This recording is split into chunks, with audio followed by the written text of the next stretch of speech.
Muchas veces hace falta una tempestad, una buena tempestad en alta mar, para que Dios nos lleve donde nos quiere llevar. No estaríamos aquí si no fuera por aquella bendita tempestad. Entonces Dios sabe hacer las cosas, ¿o no?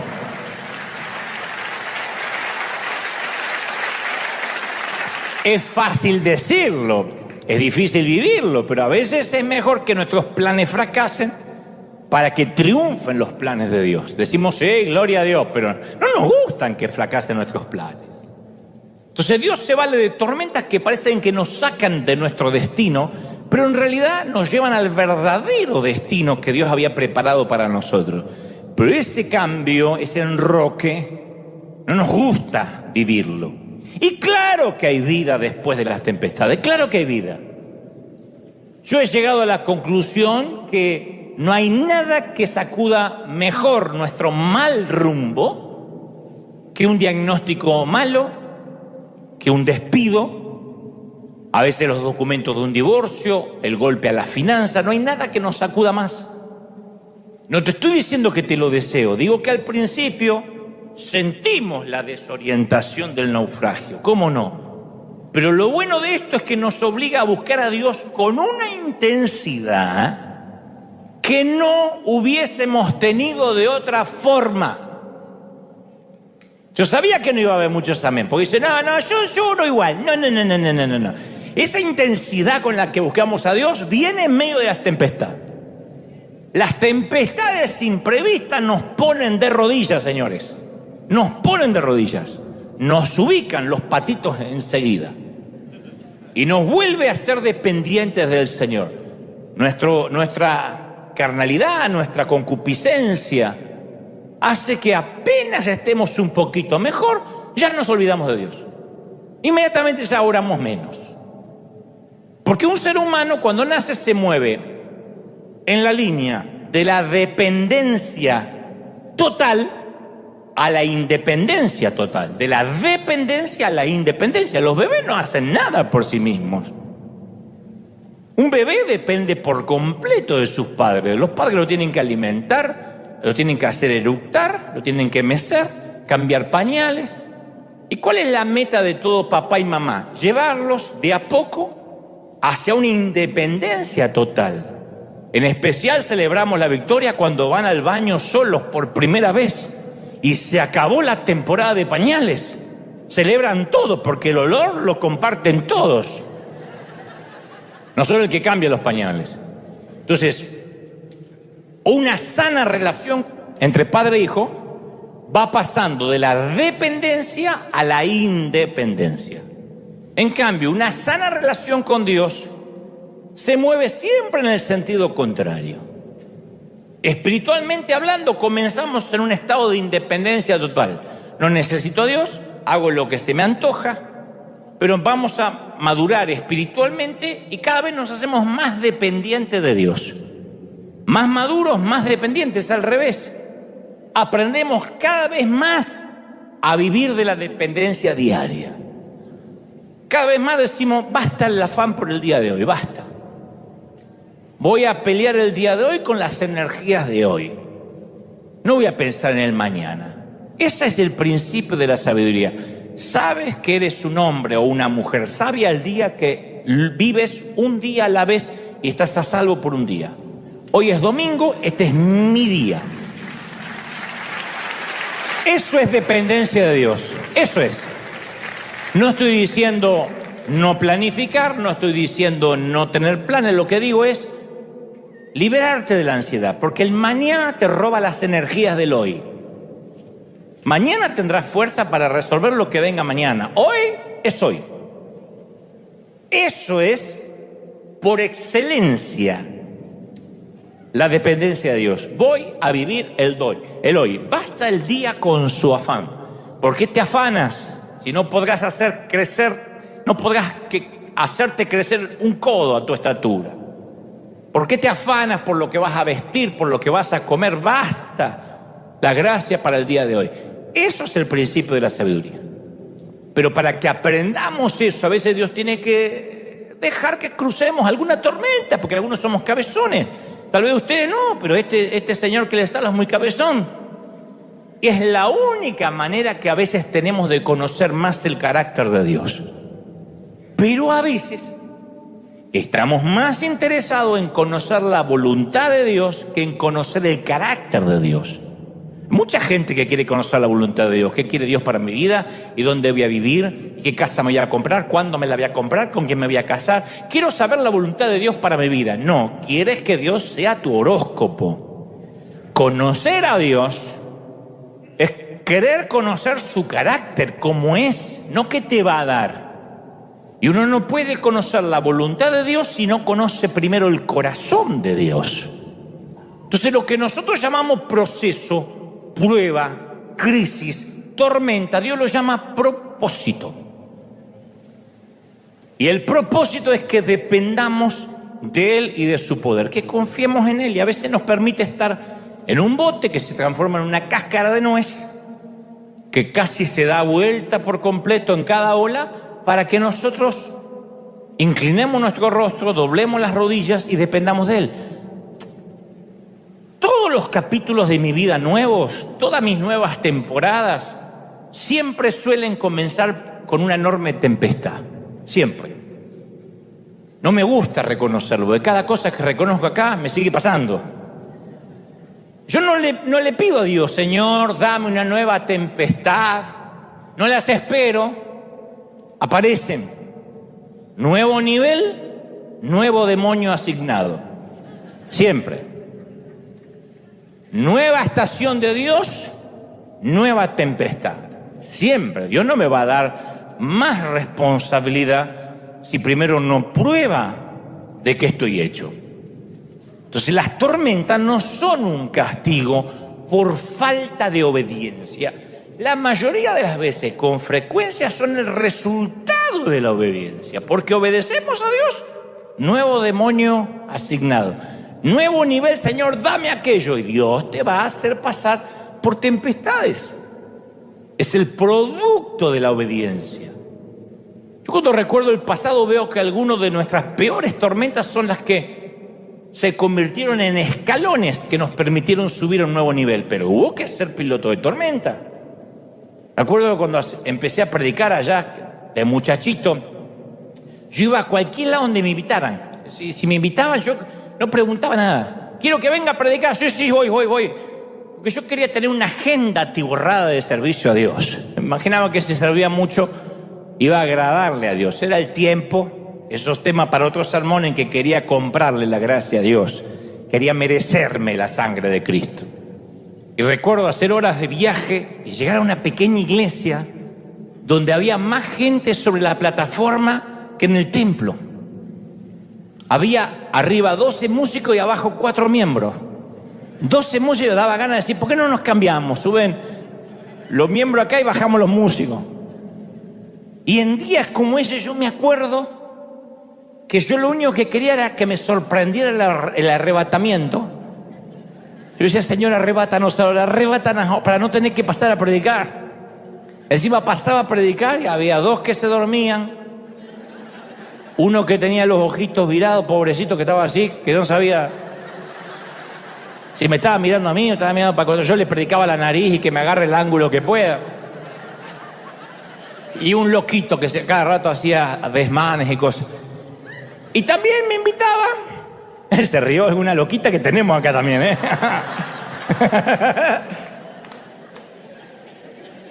y también solían invitarme a campamentos, donde me paraban ante jóvenes que habían estado todo el día jugando, nadando en la piscina, y apenas se sentaban, 10 de la noche, que era el horario de servicio, se dormían profundamente.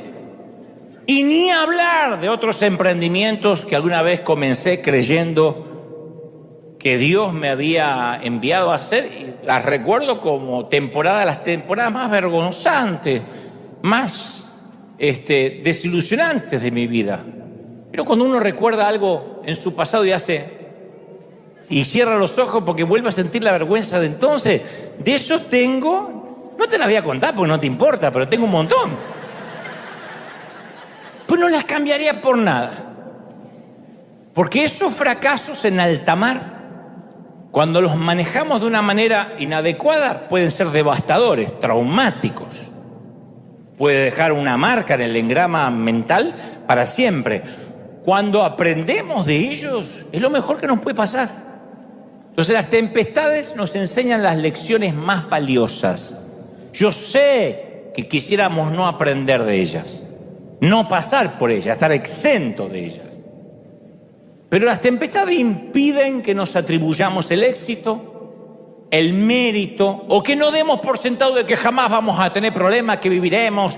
Claro, nosotros decimos vamos a vivir de victoria en victoria, pero para vivir de victoria en victoria hay que vivir de batalla en batalla. Entonces descubrimos que cuando nos caemos de jeta al suelo, Dios está allí para levantarnos de nuevo. ¿Cómo vamos a descubrir eso si nunca fracasamos o creemos que nunca vamos a fracasar? ¿Dónde está Dios?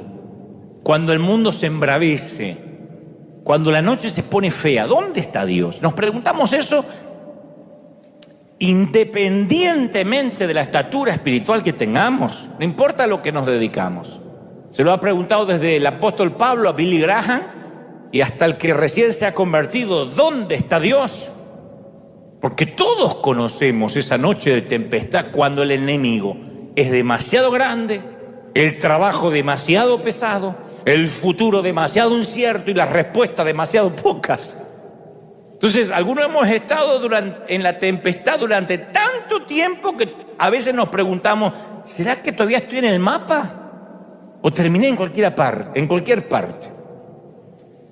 Estamos en una nueva normalidad, nos acostumbramos, aferrados a una balsa, sin la menor idea de cuánto falta para que esta crisis termine. Y ahí estamos.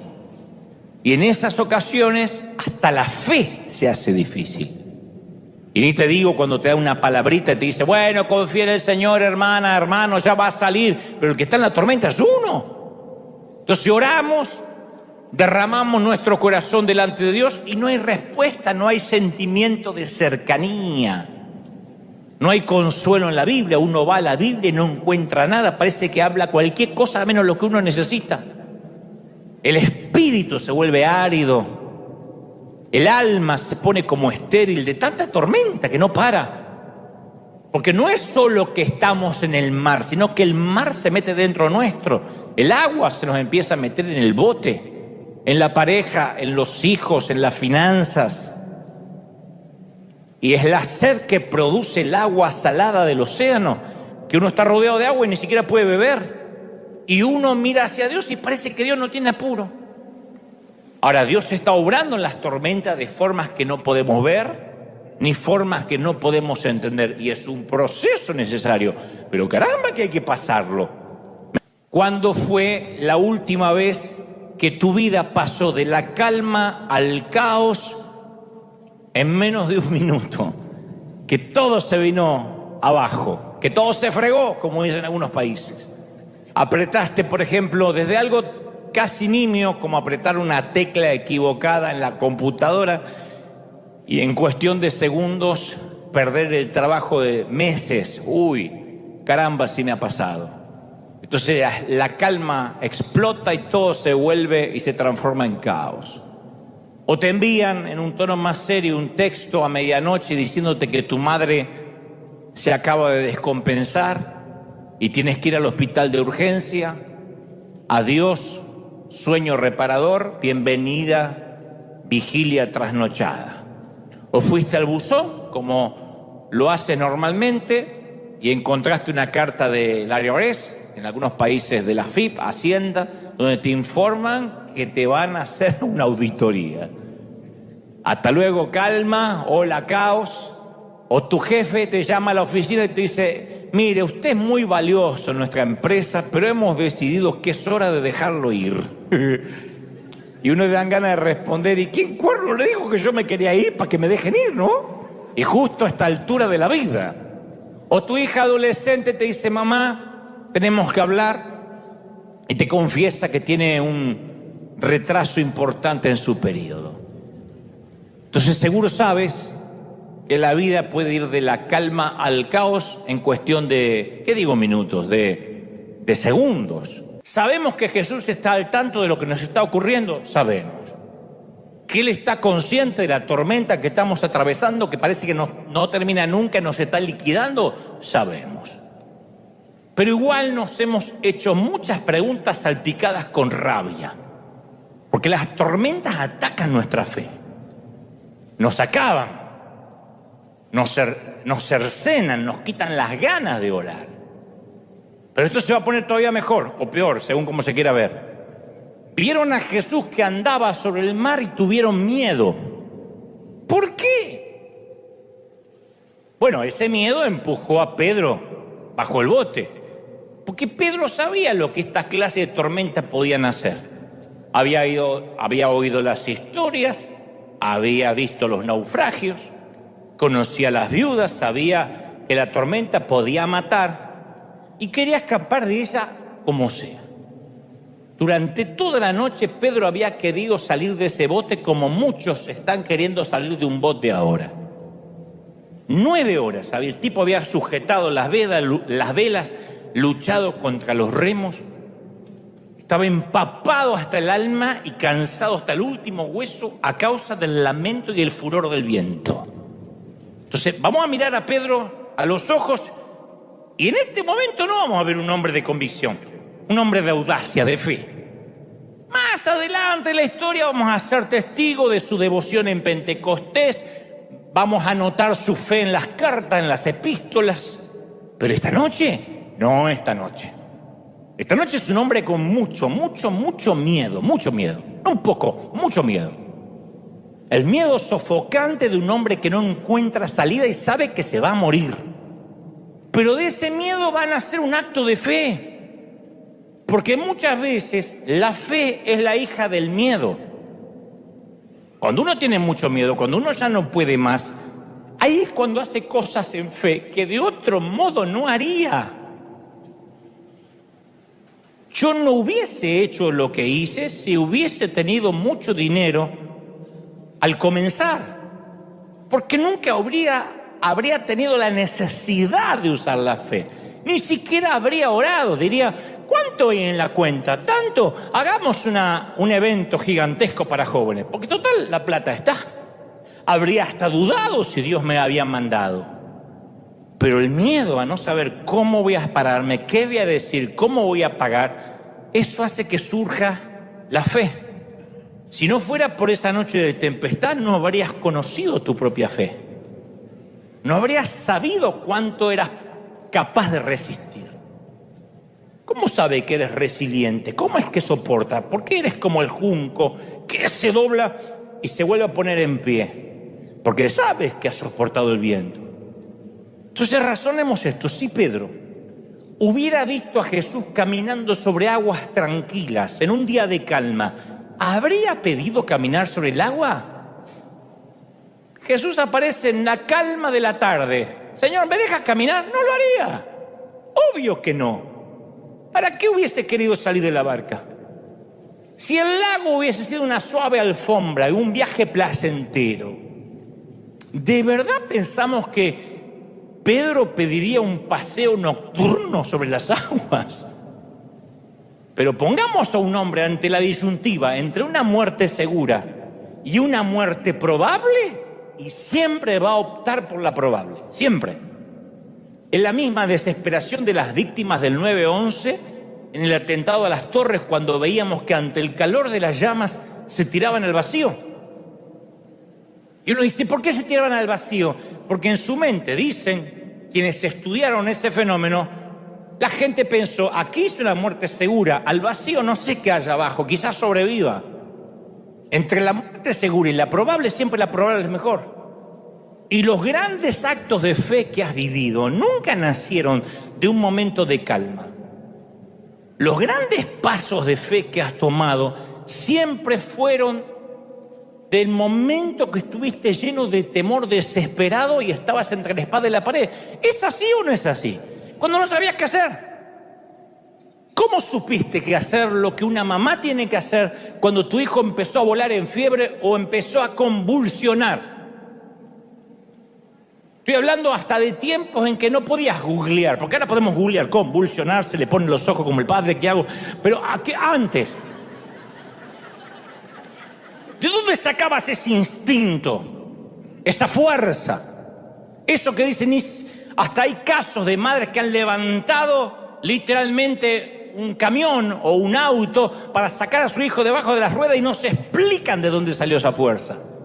¿Cómo hubiese sabido que tenía esa clase de reacción si no hubiese estado bajo crisis?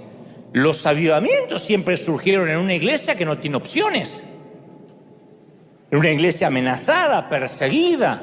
Entonces, en todo acto de fe siempre primero hay una semilla de miedo. La fe siempre es la hija del miedo. El miedo siempre produce fe, si es que es canalizado correctamente. Te puede paralizar o te puede bajar de la barca. Cada vez que yo veo la biografía de los hombres valerosos, comenzaron con capítulos de miedo sincero. Entonces la fe comienza cuando vemos a Dios que está orando en el monte y nosotros estamos en el valle, demasiado mojados y débiles como para subir a ese monte. Pedro había hecho el máximo esfuerzo. Yo estoy hablando hoy para aquellos que dicen: Señor, ya hice todo lo que se supone que podía hacer, no tengo más fuerzas. Estoy hablando de aquellos que no necesitan ahora una oración para más fuerza, necesitan un milagro. ¿Necesitas un milagro, sí o no? Hay gente que dice: yo no quiero más que ores por fuerza. Muchos de nosotros hoy no necesitamos más fuerza, necesitamos un milagro. Y Pedro estaba consciente de dos cosas: que se estaba hundiendo y que Jesús estaba a flote. Entonces estaba muy, muy convencido de qué lado quería estar. Miró acá y los muchachos estaban hundiendo y este está a flote. Y entonces dice: Señor, si eres tú, manda que vaya a caminar sobre las aguas. Lo que quería era salir de ahí, sacame de acá como sea. No está probando a Jesús, está suplicando. Porque dar un paso sobre ese mar embravecido no es cuestión de lógica, es un acto de desesperación. A veces hacemos cosas que no sabíamos que éramos capaces de hacer. Y al principio Pedro se sostiene del borde del bote, que no deja de moverse, saca una pierna, saca la otra, da varios pasitos, como si hubiese un arrecife invisible que lo sostiene debajo de él. ¿Qué es la fe? Es una zambullida desesperada. Dejar el bote de los esfuerzos, de las obras, y confiar en la gracia del Señor, que va a permitir que nos mantengamos a flote si es su perfecta voluntad. Decir: Señor, yo me entrego. Si me hundo, que me hunda. Es ese último acto de valentía. Oímos la voz, damos el paso, abandonamos el Titanic, dejamos el fariseísmo y nos tomamos de la gracia sólida de Dios. Y sorprendentemente caminamos sobre el agua. Algunos se bajan de la barca, nunca dejan de confiar en el Señor y caminan en el agua por años. Otros, como Pedro, sentimos el viento, nos llenamos de miedo y nos llenamos de dudas. No, yo soy demasiado pecador para que Dios me ame. No, que yo ya metí la pata bien feo. Esta vez me va a dejar hundir. Yo no. A ver, no merezco que el Señor me rescate. Y nos hundimos dando tumbos en un mundo oscuro, en una iglesia legalista, donde pensamos que no estamos a la altura. Y cuando abrimos los ojos otra vez, solo vemos oscuridad. Tratamos de respirar, no hay oxígeno. Tratamos de salir a la superficie a veces con un congreso, escuchando un mensaje, una canción. Y a veces con nuestras cabecitas apenas fuera del agua, tenemos que tomar una decisión. El arrogante, el orgulloso razona y dice: yo prefiero salvar las apariencias. Yo prefiero vivir en hipocresía y me voy a hundir en mi orgullo. El humilde pide ayuda. Señor, dame toda la ayuda que puedas tener. La necesito toda, no un poco. Toda la ayuda que puedas tener. Cuando se comenzó a hundir, Pedro dijo: Señor, sálvame. Y Jesús estiró la mano y lo sostuvo. Entonces hay momentos en nuestra vida cuando sabemos que nunca jamás volveremos a ser iguales. Hay noches de tempestad que nos marcan para siempre. Y muchos hemos conocido al Señor como ayudador, dador, fiel, sabio, proveedor.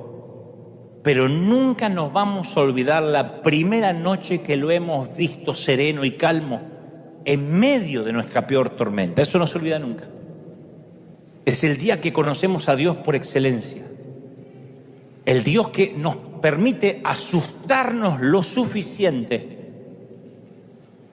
como para sentir que lo necesitamos desesperadamente y luego se acerca lo suficiente para que lo veamos. Es el Dios que usa las tempestades para acercarnos a Él.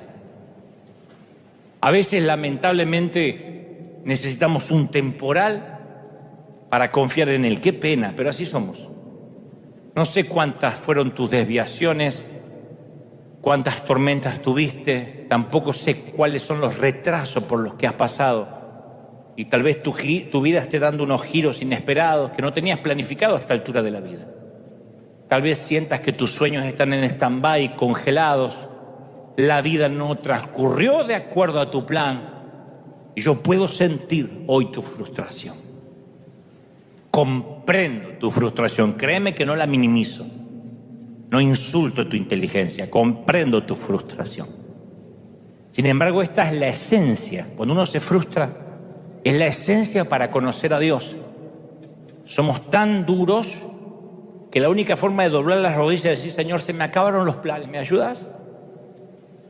A veces hacemos esas oraciones: Señor, no sé qué hacer, estoy en un lío muy grande, no tengo la menor idea cómo salir.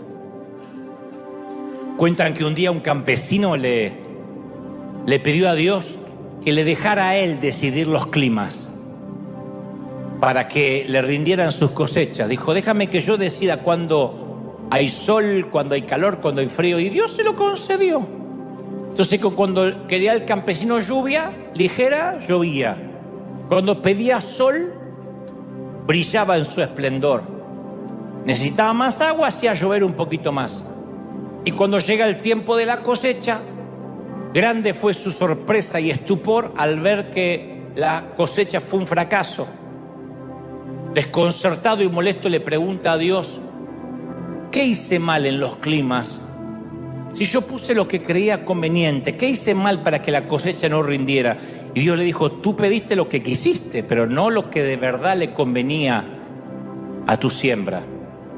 No pediste tormentas, y son muy necesarias para limpiar la siembra, ahuyentar las aves, los animales que consumen, purificarla de plagas que destruyen. Se te olvidó pedir tormentas.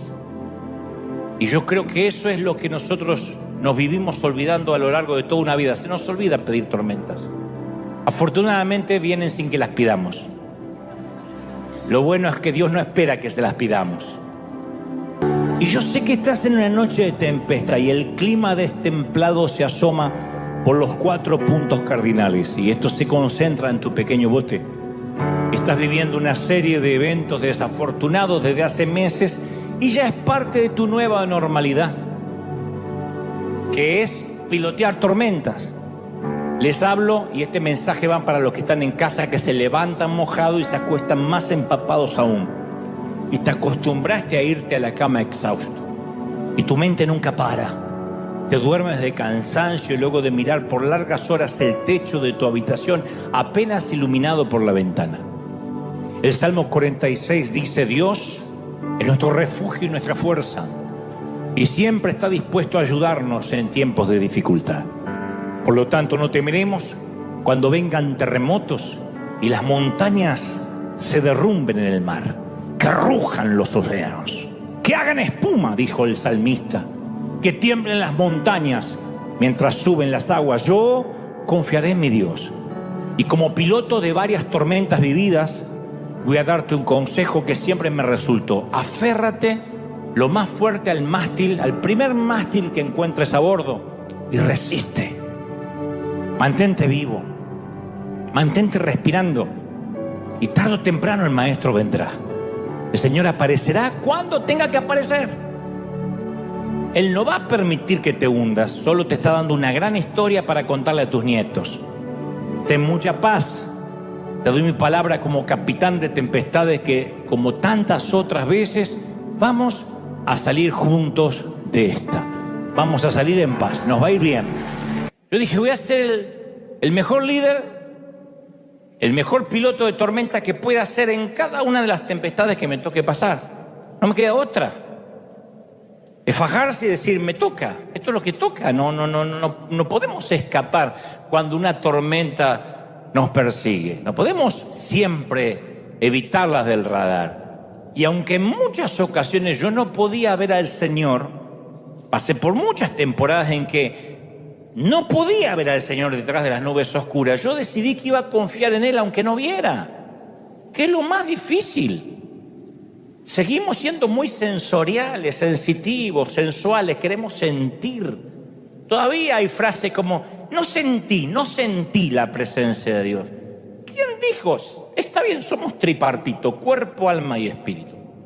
No obstante, hay trabajos que el Señor hace directo con el espíritu que pasa por alto las sensaciones del alma. Y Dios está obrando aunque no lo veamos. Y uno dice, yo no lo sentí. ¿Y? Hay un montón de servicios extraordinarios que hemos tenido aquí, donde Dios me dejó fuera a nivel sentir. ¿Para qué? Para que esté sobrio, para que mirara el horario, para que no dijera esas falacias tipo no podíamos terminar y terminamos a las 12 de la noche. No, Dios me dice quédate sobrio, administra lo que está ocurriendo, pero que yo no sienta en una ocasión no significa que Dios no esté haciendo. Y el mayor miedo de los discípulos no fueron las olas provocadas por la tormenta, sino el notar o creer que Jesús los había dejado solos. Entonces, ellos pensaron en primera instancia, a priori, que Jesús iba a venir en su ayuda. Ya lo habían visto calmar tempestades como esta. En ese mismo mar lo habían despertado durante una tormenta y Él ordenó que los cielos guardaran silencio. Habían visto cómo aquietaba el viento, cómo suavizaba las olas. Así que dijeron, sin duda va a bajar del monte. Pero no bajó. Y los brazos de los muchachos se empezaron a cansar de remar. Y de Jesús no se sabe nada. 3 horas, nada. 4 horas, nada. Y los vientos más embravecidos y la nave dando tumbos. Y de Jesús, nada. Y llega, promedia a la medianoche. Habían estado en el mar por 6 horas. 6 horas de tormenta. El domingo pasado un dinosaurio hizo una orinita y algunos se quedaban en la casa. 6 horas de tormenta. No, si tengo una herida que me va a durar un par de domingos. 6 horas.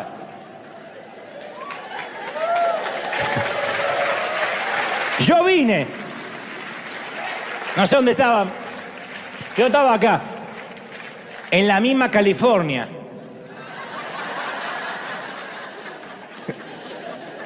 Seis horas. Y todo ese tiempo luchando contra la tempestad y tratando de ver si llegaba el maestro. Hasta aquí la tormenta va ganando.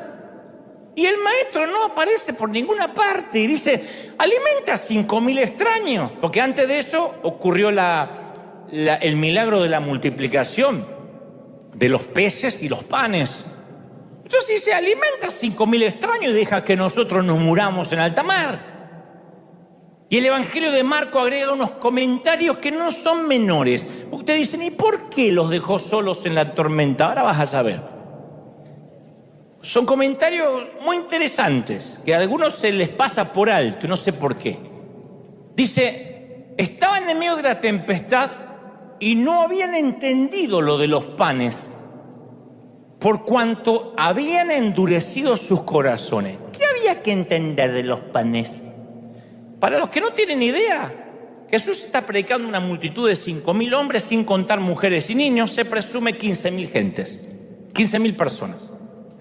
En un momento, un chiquitito trae una vianda, ora por esa vianda que solo tenía para comer el chiquito, multiplica la comida, recogieron 12 cestas llenas de sobras. Mirá si la habrá multiplicado.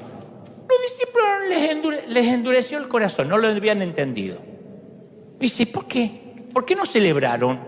¿Qué quiere decir Marcos? Te voy a explicar. Antes de subir a la barca esa noche, los discípulos estaban molestos y furiosos con Jesús, justamente por el milagro de la multiplicación. Lo dice Marcos, sus corazones estaban endurecidos. ¿Qué es un corazón endurecido contra un líder? Que pone cara que todo está bien, pero por dentro te está mandando a pasear. Dios le bendiga, pastor. Corazón endurecido. Está la multitud ahí, el gentío, antes de la tormenta, y vienen los discípulos y dice: Jesús, creo que es hora de despedir a la gente. Que cada uno se las arregle como pueda, vaya a buscar un lugar donde comer. Claro, en ese entonces, cuando los discípulos hacen este pedido, ya eran el círculo íntimo de Jesús. Estos tipos habían probado el estrellato, eran celebrities, se creían importantes, ellos habían reunido multitudes. Ellos no. De alguna forma se sentían que las luces también eran para ellos, que algún reflector los tocaba, los veía. La gente seguramente les pedía autógrafos. Peter, ¿me firmas? Y Pedro firmaba. Eran los músicos de Luis Miguel. Así que luego que Jesús termina de predicar, dice, yo creo que Pedro dice: hey, Master, ¿por qué no despides rápido a la chusma? Y tengamos una cena tranquila entre nosotros, el equipo íntimo. Pedimos unos sushi. Sashimi, no sabe lo que es. Para 13, nada más. Pedí sashimi para 13 para los muchachos, tú, y nos reunimos y hablamos. Jesús dijo: no, Señor, denle ustedes de comer a toda esta gente. No se olviden que están aquí para servirlos a ellos. Y los tipos, con cara de estreñimiento de vientre, con el ceño fruncido, sirven los panes y los peces que el Señor multiplicó. Les importa un cuerno el milagro de multiplicación. Les dolió el orgullo que ellos, las celebridades, los apóstoles, los líderes, tenían que servir la comida, ¿de verdad? Y no sé si sabés lo que significa servir comida a una multitud de 15.000 personas hambrientos y de mal humor. El hambre siempre te pone de mal humor. Hacer fila cuando son 15.000 para comer. 15.000 comensales. Y para entender el enojo de los discípulos, voy a ser un poco el abogado del diablo. Usted dice: pero qué gente irascible, ¿cómo pueden no disfrutar semejante y tamaño milagro? Para ponerme del lado un poquito de los discípulos, hay que quitarle primero el vitral místico, el vitral religioso, la experiencia, y te lo voy a poner blanco sobre negro. Por experiencia propia, esto yo lo he vivido en campamentos, en congresos, se vive aquí en el café, en cualquier sitio donde la gente va a comer o a tomar algo. No importa que le des algo gratis a la gente, siempre van a reclamar y quejarse. Y no me miren así, porque todos somos gente. No es que estamos hablando lo de Neptuno. Somos gente. No importa, lo voy a poner así, que nos den las cosas gratis. Siempre nos vamos a quejar. Así que me imagino: perdón, yo no pedí pescado, John, no pedí pescado. Yo soy vegano, no como nada que tenga ojos, perdón. ¿Habrá brócoli? Otro: me dieron surubí, a mí no me gusta. No hay tilapia o tubina, yo como pescado blanco. Por favor, ¿tilapia no hay? Otro: yo prefiero salmón. ¿Y este pan no es gluten free? Otro: me dieron un solo pescado y somos 8. ¿Cómo vamos a hacer? Somos 8. Ahora vengo. Hay que esperar que dé toda la vuelta. Perdón, mi bebé no come pescado. ¿No saben si el maestro multiplicó algún menú infantil?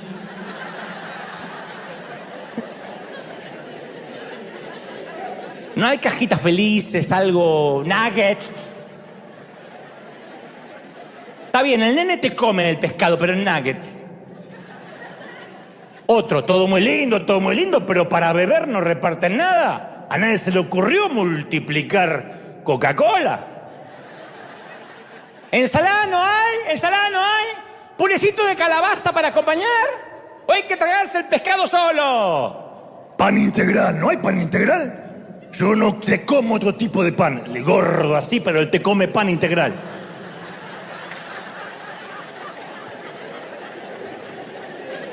Son como los que se piden esas hamburguesas que la señora Vaca echa hamburguesa y Coca Diet.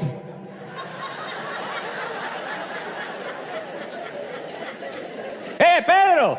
Hace media hora que pedí mi pescado y todavía estoy esperando a que me sirvan. ¡Qué servicio pésimo! Santiago, ¿hay que comer con la mano? ¿No multiplicó tenedores y cuchillos? Descartable, aunque sea. Esto es antihigiénico. Perdón, me tocó un pescado con espinas. ¿No me lo podrían cambiar? Ahora entendemos por qué se subieron a la barca con el corazón endurecido. No es fácil la gente. Nosotros le demos de un versículo al otro y le dieron de comer a 15.000 gente. Es gente. Y esta con el corazón endurecido no entendieron. ¿Por qué no los mandaron a estos parásitos a que se compraran su propia comida encima con reclamo? Porque la gente es así. La gente reclama. Es gratis, te lo reclama. Y ahora están en el bote, son las 1 de la madrugada y Jesús no aparece. Pedro, Andrés, Santiago, Juan han visto tempestades como esta. Caramba, son pescadores, son marineros, su vida es el mar. Han visto las embarcaciones destrozadas en la playa después de una tormenta, han estado en funerales, han acompañado a las viudas de los marineros. Saben mejor que nadie que esta bien podría ser la última noche. ¿Por qué no viene Jesús? Y finalmente lo ven. Dice a la 4ª vigilia de la noche, esto es entre las 3 y las 6 de la madrugada. Promedio, pongamos 4:30. Jesús vino a ellos andando sobre el mar. Jesús vino. Finalmente vino. Pero desde que comenzó la tormenta hasta que Jesús apareció, los discípulos hicieron miles de preguntas. Preguntas que seguramente nosotros nos hicimos o nos estamos haciendo. Y cuando la tempestad es de dudas, siempre trae una ráfaga de interrogantes, de preguntas y respuestas, ventarrones de miedo. Y nosotros suponemos que los cristianos deberíamos disfrutar de placenteros cruceros familiares por el Caribe. Pero el Señor advirtió, e insisto con esta idea, Él lo dijo en Juan 16:33, en el mundo tendréis aflicción. Fue una promesa. No nos gusta decir que esto es una promesa, pero es una promesa. Como tantas otras, es una promesa. En el mundo vas a tener aflicción. No dijo podrían tenerla, es probable que la tengan, tal vez pudieran tener. No, van a tener. Entonces no es la falta de tormentas o la falta de aflicciones lo que nos distingue. Es a quién conocemos durante la tormenta, cómo reaccionamos durante la tormenta. Yo he pasado cientos de veces por ese tipo de chubascos, como acaso todos los que estamos hoy aquí. Y no importa a qué nos dedicamos, qué hacemos para ganarnos la vida, qué llamado divino tenemos. Desde hace 15 años me paro aquí cada domingo con un mensaje promedio de 1 hora, de 60 minutos, y me esfuerzo en transmitir un poco de paz a aquellos que yo sé, me consta, que viven tormenta. Pero no soy torpe en ignorar que quienes me escuchan o me ven tienen más preguntas que respuestas. Porque esto funciona así. En nuestro corazón, cuando conocemos al Señor, hay una ventana por la cual, a través de ella vemos a Dios. Una temporada cuando en nuestras vidas esa ventana estaba limpia, estaba transparente, y cada vez que nos asomábamos, estoy hablando de un término metafórico obviamente, cada vez que nos asomábamos por esa ventana del corazón, veíamos a Dios de una manera clara, lozana, diáfana. Los vidrios estaban limpios, el marco, era perfecto. Nosotros creíamos conocer cómo es que trabaja Dios. Sabíamos lo que Él quería que hiciéramos sin sorpresas. Yo hablando de esa temporada cuando decimos Dios es así es como Dios actúa, si hago las cosas bien me va a ir bien, si pongo mi ofrenda Dios me va a bendecir, si le pido ayuda a Dios para casarme me va a dar la persona indicada. Cuando tenemos una imagen parece clara de cómo Dios actúa, nada inesperado. Sabíamos que Dios tenía una voluntad y siempre sabíamos cuál era esa voluntad. De pronto hubo una temporada en que esa ventana se agrietó. La rompió una piedra, ¡pac! Una piedra de dolor. Es posible que nos lanzaran la piedra cuando éramos apenas un niño y papá se fue de casa para siempre. O quizá nuestro corazón recibió el impacto en la adolescencia y se nos rompió algo, o ya éramos adultos cuando la ventana se hizo trizas, sea que sea cuando haya sido, hay un momento que la piedra llegó, la piedra del dolor, un funeral, un cáncer, una pérdida repentina, eso que te decía hoy, cuando de la calma pasamos al caos en cuestión de minutos. Pudo haber sido un texto, una llamada telefónica. Su hijo está detenido aquí en la estación de policía, usted es el padre, venga rápido. O en el peor de los casos, una carta pegada en la nevera o al lado de la mesa de luz diciendo me voy, no me busques, no me llames, ya no te amo. Y sabes que a partir de esa misiva tu vida cambia para siempre. O un diagnóstico que surge de un chequeo de rutina y te llaman, señorita o señora o señor, apenas pueda, comuníquese urgente con el médico. Hay algo que queremos hablar personalmente. Cualquiera haya sido la fisura de la piedra, el resultado es el mismo, una ventana que en un momento se hace pedazos. Entonces la piedra golpea nuestro panel o nuestro parabrisas y lo destruye. Y el golpe resuena por los pasillos de nuestro corazón. Y desde ese impacto es cuando surgen las grietas de la duda, del miedo, creando una telaraña en nuestra ventana. A veces cuando una piedrita golpea en el parabrisas se va creando una telaraña, el vidrio se empieza a partir desde el impacto de esa piedra que todos sabemos cuál es. Hubo una vida antes de esa piedra, una vida antes del dolor y otra vida muy distinta después de ese dolor. Porque entonces lo que ocurre es que Dios ya no es tan fácil de ver. Porque de repente decíamos, yo estaba haciendo las cosas bien y pasó lo del cáncer. Yo me estaba congregando, servía al Señor y mi hijo se rebeló. Entonces, cuando no entendemos bien cómo funcionan las reglas de juego, la visión que antes creíamos que era clara, ahora es turbia. Entonces nuestro dolor nos empieza no a eclipsar a Dios, pero sí a distorsionar la imagen que tenemos de Él. Es muy difícil ver a Dios a través de la ventana del dolor. A una mami que se le muere un hijo, uno la puede llenar de versículos bíblicos. Anda a decirle, todo lo puedo en Cristo, mi hija que me fortalece. ¿Quién le quita el dolor en ese momento? No puede ver a Dios, no puede ni escuchar la palabra de Dios de tanto que está quebrada. Es difícil ver a Dios a través de los fragmentos de nuestra herida. Entonces empezamos ahí a hacernos preguntas sin respuesta. Dios no debería permitir que estas cosas ocurran. Aunque seamos cristianos de años, siempre caemos en esa frase. Si Dios es Dios, entonces no tendría que pasar por estos momentos financieros. Dios sabe lo que necesito. Veíamos recién las imágenes de un personaje, un querido hombre de hogar. Él decía, yo tengo la esperanza de aunque sea tener ordenadito esto. No perdió la fe, nunca dijo, no creo en Dios porque si Dios existiera no viviría yo así. Pero nosotros, aún teniendo mucho más que este caballero, decimos, ¿cómo puede ser si Dios existe que me pase esto? A veces son cosas graves, las entiendo, duras. Jamás permitiría a Dios que un hijo sea sepultado antes que yo.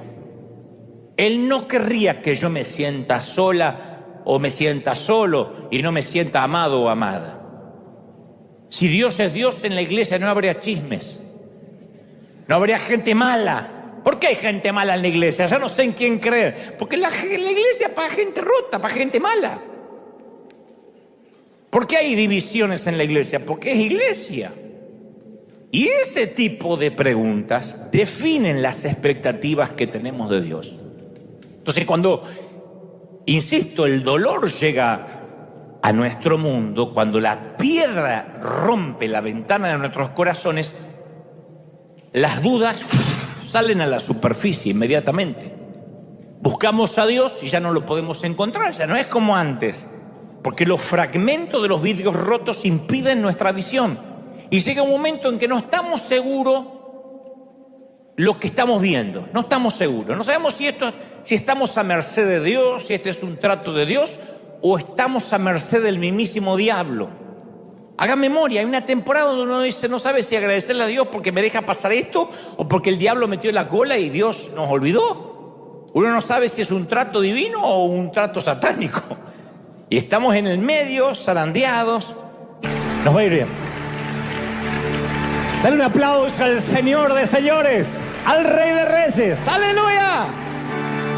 Vamos por esas tormentas maravillosas. Dale un aplauso al Señor. Dale un aplauso grande, grande, grande, grande al Señor.